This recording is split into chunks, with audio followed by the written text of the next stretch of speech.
Today, I'll talk about stress and how we can reframe our view of it so we can learn how to find better balance. Our bodies are designed to handle a certain amount of stress. We actually thrive with just the right amount. The idea is that we expose ourselves to a stress, then we rebuild and we recover. Then we expose ourselves to a little more, then we rebuild and recover. That's how we get stronger, that's how we become more resilient and just make it through life. That's how we evolved as a species. We force our bodies to adapt to these hopefully manageable stresses over time so that we're able to handle whatever life throws at us. Think about working out. We start lifting maybe 10 pounds. Then we gradually work our way up to 12.5 pounds. Then we get up to 15 and so on. We stress our body over time to make the changes that we want. So the stress itself is one very important side of the equation, but the recovery is equally important on the other side. The problem is that many people pound away with the stress, but then they never allow for recovery. This is how a lot of people get sick or injured, or this could even potentially contribute to long-term chronic diseases. So at its foundation, stress is neither good nor bad, it's just stress. How our body responds to it and how we actually treat it will determine if it helps to build us up or if it breaks us down.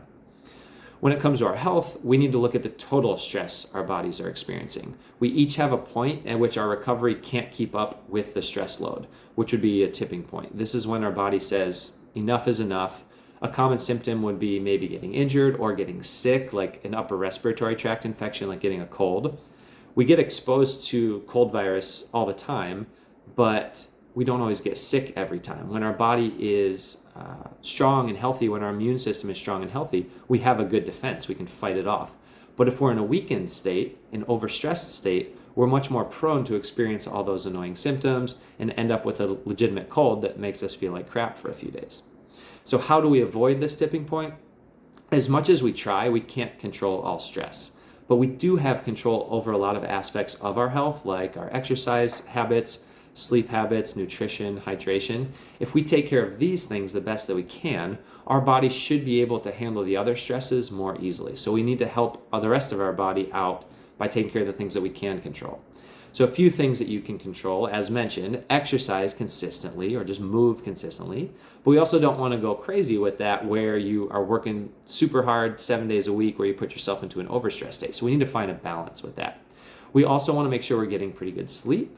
We want to stay hydrated. We want to make sure we're eating good quality food.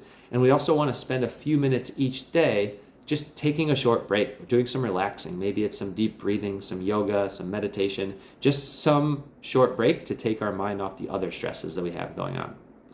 And so how do we know when to take our foot off the gas? If you notice you're feeling extra sluggish, extra fatigued, take that as a warning sign that your body may need some extra rest. If cold symptoms seem to come out of nowhere, you may not have been listening to your body very well leading up to that. Oftentimes there might be a day or a couple of days where you start to feel a little something or a little bit tired. Try to pay attention to those cues and then get extra rest when you start to notice them. If your workout performance is noticeably weak, take a light day or two or an off day or two and see if you feel stronger after that. If you had a crazy weekend of drinking, eating, staying up till 4 a.m., don't try to set a personal squat record on Monday.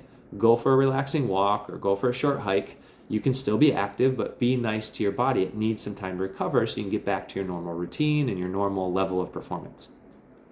Our individual state of stress will be constantly fluctuating. Our lives have all kinds of long-term, short-term, emotional, physical, psychological stress. It's coming from all different directions, and you'll never find a perfect balance, and that's totally fine.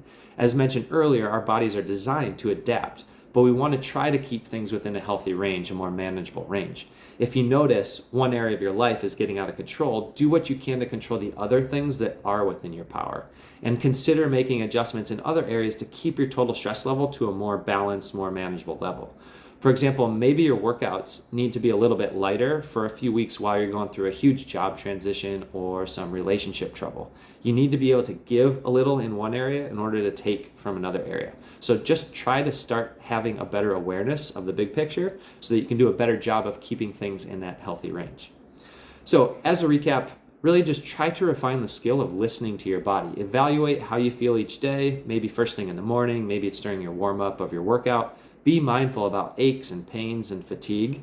Work on staying hydrated, prioritize sleep, eat fruits and vegetables, give yourself a few minutes each day just to take a break, both physically and mentally, to help avoid feeling too overwhelmed with those day-to-day stresses. So let me know if you have any questions. Thanks for listening.